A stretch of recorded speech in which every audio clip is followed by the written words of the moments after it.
नमस्कार, जय शिवराय. आज एका नवीन टॉपिकवर नवीन व्हिडिओ नवीन ब्लॉगमध्ये अक्षय जगताप आपलं स्वागत करतो आहे. आज आपलं टॉपिक आहे शेतकऱ्याबद्दल. शेतकरी हा बळीराजा आहे. आज शेतकऱ्याची अवस्था थोडीशी बिकट आहे. कारण का तर मालाला हमी भाव नाही, नंतर निसर्ग साथ देत नाही. आपला म्हणजे निसर्गानं साथ नाही दिली, मालाला हमीभाव नाही, त्याच्यामुळं थोडंसं शेतकरी अडचणीत आहे. पण एक दिवस सांगतो, ही दुनिया शेतकऱ्यापुढंच झुकणार. आज ह्या दुनियेत शेतकरी हा बळीराजा आहे. बळीराजा म्हणजे राजा आहे. शेतकरी आज कोरोनाच्या काळात सगळी घरी होती, पण शेतकरी थाटात जगत होता. एक लक्षात ठेवा मित्रांनो, आणि सगळ्या म्हणजे शेतकऱ्यांनो, एक दिवस आपला येणार आहे, फक्त त्यावेळेची वाट बघा. दिवस सगळ्यांचे बदलतात, शेतकऱ्याचे पण बदलणार. त्या फक्त वेळेची वाट बघा. शेतकरी असले म्हणून माणसं पुरी देत नाहीत किंवा काय. अरे मुलींच्या बापांनो, तुम्ही पण एक शेतकरी आहे. तुमचा पण मुलगा कोणतरी शेतकरी आहे. तुमच्या पण मुलाला मुलगी द्यायची आहे. शेतकऱ्याला कमी समजू नका. शेतकऱ्याला जर हमीभाव या सरकारनं दिला ना, तर शेतकरी नोकरदार काय, ह्या जगाचा पोशिंदा आहे. नोकरदाराला पण मागं पाठवून म्हणजे टाकू शकतो. फक्त ह्या सरकारनं आपल्याला हमीभाव देत नाही आणि निसर्ग साथ देत नाही, म्हणून शेतकरी माग आहे. आणि आज प्रत्येक शेतकऱ्याच्या घरात, जे नोकरदाराच्या घरात नाही ना, ते शेतकऱ्याच्या घरात आहे. 24 तास नोकरदार 12 तास ड्युटी करतो, घरी येतो. मुलीला टाईम नाही ना, घरच्यांना टाईम देऊ शकतो. शेतकरी हा एकमेव असा आहे की 24 तास आपल्या मुलांना, आपल्या बायकोला, आपल्या आईवडिलांना, आपल्या घरच्यांना, आपल्या पै पाहुण्यांना सगळ्यांना वेळ देऊ शकतो. हा एकमेव असा आहे की शेतकरी कोणी असू दे, शेतकरी किंवा आपला म्हणजे धंदा करणारा, भले त्याचं चप्पलचं दुकान असू दे, चहाचा स्टॉल असू दे, काही असू दे, फक्त तो एकमेव असा मुलगा आहे किंवा एकमेव असा व्यक्ती आहे की तो आपल्या घरातल्यांना, आपल्या आईवडिलांना, आपल्या बायका पोरांना एकमेव व्यक्ती असा आहे की तो वेळ देऊ शकतो. आज मानसिकता काय झाली आहे की नोकरवाला पाहिजे, नोकरीवाला पाहिजे. अहो नोकरी ठीक आहे, चला नोकरी केली, आज लगीन झालं, 2 महिन्यानं नोकरी सुटली, काय करणार आहे? बरं, आज ट्रेंड असं झाला आहे की लग्नासाठी खास नोकरी करतात. नोकरी लगीन झालं की 2 महिन्यानं 3 महिन्यानं घरी येतात. मग तुम्ही काय करता हो? अहो मानसिकता बदला. आज काळाची गरज आहे मानसिकता बदलण्याची. मुलीच्या आईवडिलांना सांगतो की मुलगा असा चॉईस करा की जो कुठल्याही संकटात, कुठल्याही परिस्थितीत आपल्या मुलीला काही कमी पडून देणार नाही, असा मुलगा शोधा. जो की नोकरदार नाही किंवा तुम्हाला लाख पैसे असले तरी त्या पैशाचं काही करू शकत नाही. जो किती आपल्या मुलीवर किती प्रेम करेल किंवा आपल्या मुलीला किती खुश ठेवेल, असा मुलगा शोधा. मुलगा शोधताना तुम्ही काय म्हणता की नोकरी पाहिजे, पुण्यात फ्लॅट पाहिजे. अहो तुम्ही किती प्लॉट घेतले? आज तुमचं 50-55 वय आहे मुलीच्या वडिलांचं किंवा XY मुलाच्या वडिलांचं. आज तुम्ही किती प्लॉट घेतले हो? तुम्ही त्या 27-30 वर्षाच्या मुलाकडून, 25-20 वर्षाच्या म्हणजे काय असेल वय 30पर्यंत, त्या मुलाकडून तुम्ही अपेक्षा करता की पुण्यात प्लॉट पाहिजे, फ्लॅट पाहिजे, मुंबईत फ्लॅट पाहिजे, रूम पाहिजे, गावी जमीन पण पाहिजे. अहो मग नोकरी पाहिजे का जमीन पाहिजे? तुम्ही काय विचार करता की नोकरी गेली तर जमीन करल, शेती करल. अहो पण शेतीच करायची आहे ना, तर मग शेतीवाला किंवा शेतकरी मुलगा का नको आहे तुम्हाला? अहो मुलगा करतोय, कष्ट करतोय, त्या कष्टाला फळ मिळत नाही, हे निसर्गाचं आणि त्याच्या नशिबाचा भाग झाला. पण आज एक सांगतो तुम्हाला गोष्ट, शेतकरी मुलगा कुठल्याही मुलीला उपाशी झोपू देणार नाही, एवढी गॅरंटी मी देतो. आज शेतकरी फक्त ह्या निसर्गानं आणि ह्या राजकारण्यांनी शेतकऱ्याला तुच्छ समजलं आहे. नाहीतर शेतकरी हा जगाचा राजा आहे. एक सांगतो, त्याच्यामुळं मुलगी देताना मला रूम पाहिजे, परत नोकरीवाला पाहिजे असं न म्हणता जो आपल्या मुलीला व्यवस्थित सांभाळेल, जो आपल्या मुलीवर प्रेम करेल, जो आपल्या मुलीला वेळ देईल, अशा मुलाबरोबर लगीन करून द्या. अहो आज नोकरीवाला मला सांगा, सकाळी 8 ते संध्याकाळी 9 नोकरी करतो किंवा 8 ते 5 करतो. तुमच्या मुलीला वेळ कधी देणार? तुमच्या घरच्यांना वेळ कधी देणार? त्याला रविवारी सुट्टी.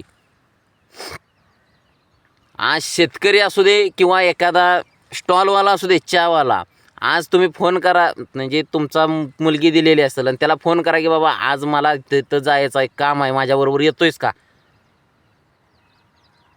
तुमची मुलगी न म्हणू दे, तुमची मुलगी आजारी पडू दे, तो तिथं धावत जाणार आहे 5 मिनिटात. तोच एखादा नोकरदार असू दे, त्याला फोन करा, म्हणा आज मला इथं जायचं आहे, तो येऊ शकत नाही कारण त्याचा बॉस सोडत नाही. तुमची मुलगी आजारी पडली, तुमची आई आजारी पडली, त्या मुलाची आई आजारी पडली, बाप आजारी कोणी घरी काही प्रॉब्लेम होऊ दे, त्या बॉसची परवानगी घेतल्याशिवाय तो येऊ शकत नाही. ही मानसिकता बदला पहिली.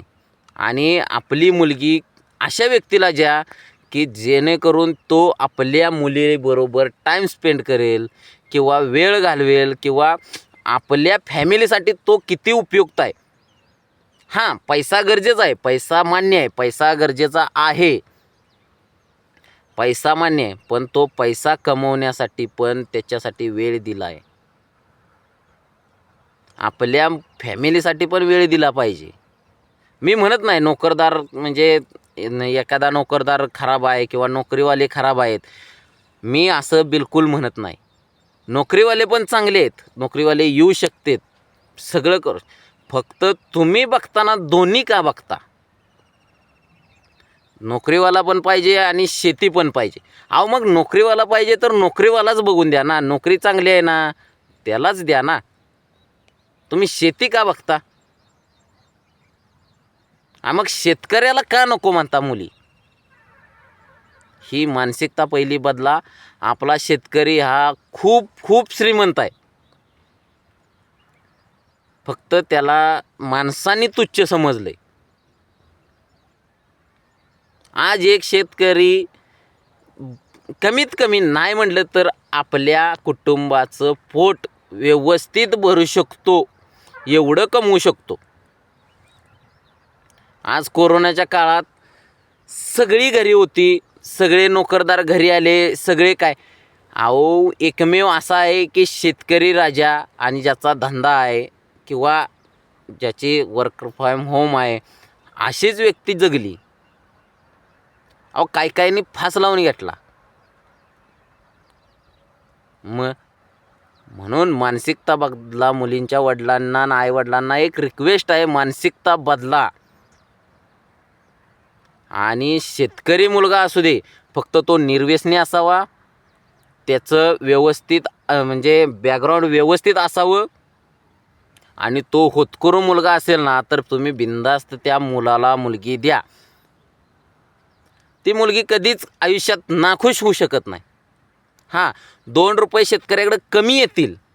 नोकरदारांचे लाख पगार, 2-2 लाख पगार, 75, 70, 50 काय असतील ते, त्याच्यापेक्षा शेतकऱ्याकडे 2 रुपये कमी येतील, पण सुखानं भाकरी आणि सुखानं घास खाऊ शकते. आज मानसिकता अशी झाली आहे की नोकरी असली की म्हणजे व्यवस्थित असतंय. काय हो नाही, काहीसुद्धा नाही. नोकरी असली आणि नसली तरी काहीसुद्धा नाही. आज जगायला काय लागतं? 2 टायमिंगचं अन्न आणि व्यवस्थित घर. आज म्हणून मी आज ह्या विषयावर व्हिडिओ बनवला आहे की शेतकऱ्यांना मुली देत नाही. अहो मग तुम्ही शेतकरी आहेत, आज मुलीचा आईवडील शेतकरी आहेत आणि मुलीचा आईवडील म्हणतात की शेतकऱ्यांना मुलगी देत नाही.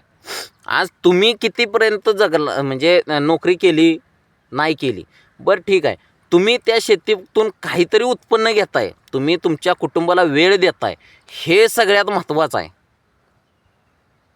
आज तुमचं 40-50 वय झालं तरी तुम्ही म्हणजे बाहेर पुण्यात म्हणा कुठेही रूम घेऊ शकला नाही किंवा काय नाही, आणि तुम्ही 30 वर्षाच्या मुलाकडून रूमची अपेक्षा करता, हा कुठला न्याय?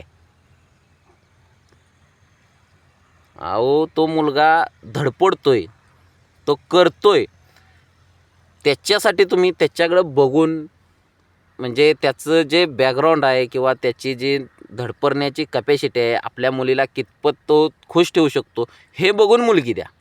ना की त्याचा पैसा, ना तो किती कमवतो किंवा म्हणजे काही करतो. तुम्ही द्या, तुमचं कर्तव्य आहे, तुमची मुलगी सुखात नांदली पाहिजे हे पण मान्य आहे आपल्याला.